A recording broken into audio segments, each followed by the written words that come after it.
All right, so we talked about doing a budget date night. So, and that's just a fun, fancy way of saying we're going to have a budget meeting, right, as a family. Yeah. So we like that just because it seems more fun and less formal. So what does one of our budget date nights look like? Well, we usually do ours at the end of the month. I think ours has been set up like the last Monday of the month because then we can look at what the month was and also plan for the month coming up ahead. And so for us, honestly, most of the time it looks like us sitting on the couch after the kids are in bed. I pull out my calendar because I like to look through each day and see when are we having people over that I might want to spend more on food. What birthdays and baby showers and things do we have coming up? And, when are we wanting to do date nights and how much are we going to have to spend on babysitters? Just practical things that change every month. So I kind of come with that. Brad kind of does the other stuff. Like he is looking up through his email, getting the statements for all of our So bills. I pull up what's our electric bill going to be this month, where anything that we know, we have all of our stuff like pretty much automated, like auto draft on stuff. But we still have to have it in our budget, right? So because when you're in the summer and you have a really high electric bill and you get into the winter and all of a sudden your electric bill isn't as much, you have a little bit more flexibility, right? So we need to build our budget around actual numbers. So that's one of the things I try to do is come in with what are the things that we have bill-wise.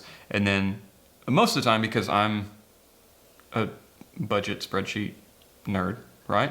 It's okay. I will build out kind of a framework. And then Stephanie will bring those other things to the meeting, to the date night, and we'll just adjust however we need to. But one of the things is we always check in on last month, okay? Yeah. So we always look at where were we at last month, where were we over, and where were we under, and we make sure that we adjust the budget as necessary. Like, for example, even gas prices going up has had an impact on our budget, right? It has on everybody's budget. So when I looked at a couple months ago, we had a certain amount of money in our budget. Now that doesn't work anymore. Oh, and by the way, we're going to drive to Dallas for something, or we've got to go out of town for this thing or that thing. We know that there's going to be more expense associated with that. So we need to make sure that that's included.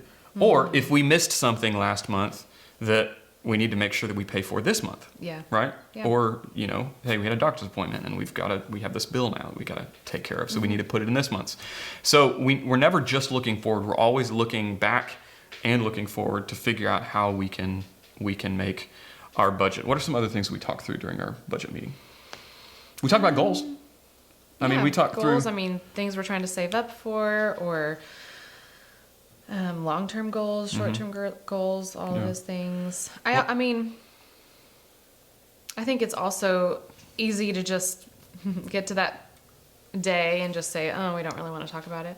And then the next thing you know, you're like halfway through the next month and you never sat down and had a conversation about it. And then all your numbers are out of whack and it's becoming stressful. And that's happened to us before, for sure. Happened last month. Yeah. And some other things, just as your family changes, like one practical thing for us, the past couple months, like I've blown it on the grocery budget. And I think it's just like that realization that now we have not just a baby, now he's a toddler eating full meals, like what we had that worked for the past 3 years in our And we have budget. A baby who eats like a high schooler now. It's like, now we need to adjust that. Like that number that we thought was going to work for our family doesn't work anymore. So, just things like that I think are important.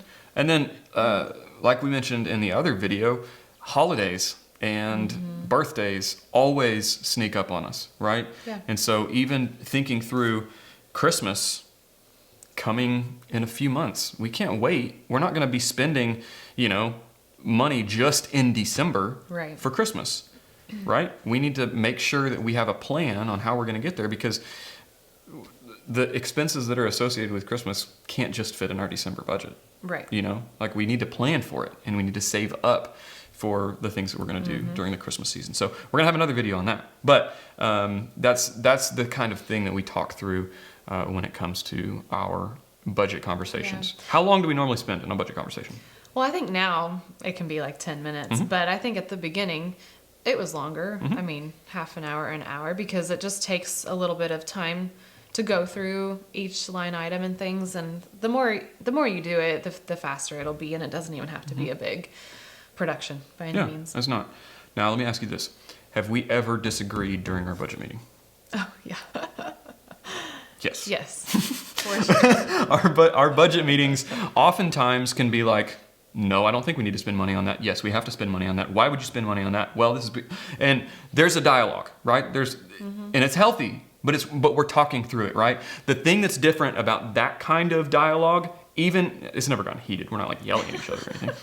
But we're dialoguing back and forth. Having it in that context is so much healthier than having it after the fact. Yeah. Right? Because so many times, I'm sure you've had the example, we can talk about it, about how it's happened in the past, where somebody goes and spends all this money without having the conversation, and all of a sudden there's this point of conflict in the marriage, there's resentment, there's frustration, and so it protects you from having it. Sometimes that still happens. I mean, we have that regularly, disagreements about money stuff. And that's why it's good to have the conversation ongoing, because maybe you're in the middle of the month and something comes up and it's like, oh man, I've been waiting for this thing. Like, I've been super excited about spending money on this or buying this one thing, but we didn't budget for it.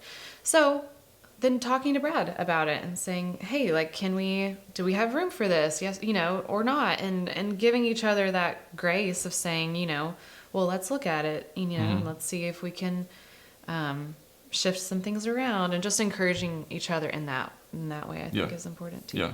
So I think, again, communication is key. And one of the things that is just so important is that we're willing to talk about it and open about talking about it. And so I would encourage you, the budget date night is a great way to do that. If you are an individual, okay, before we got married, and I've got friends who, before they are married or they're single, having the same thing. It might not be a budget date night, but it's a time every month where you sit down and you look at your budget.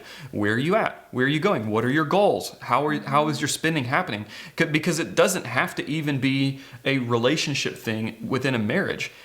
Money is stressful. Yeah. Knowing where your money is going helps to provide relief to that. And so even if you are an individual, it's important to do this because it can help relieve a lot of stress that's in your life. Yeah. Help to relieve a lot of concern or misunderstanding when it's like, I need to spend money on this or this. You can have a plan, and it really helps. So even if it's not a budget date night for you, it's still important to have a time where you sit down, you consider your budget, and you have that as part of your normal rhythm.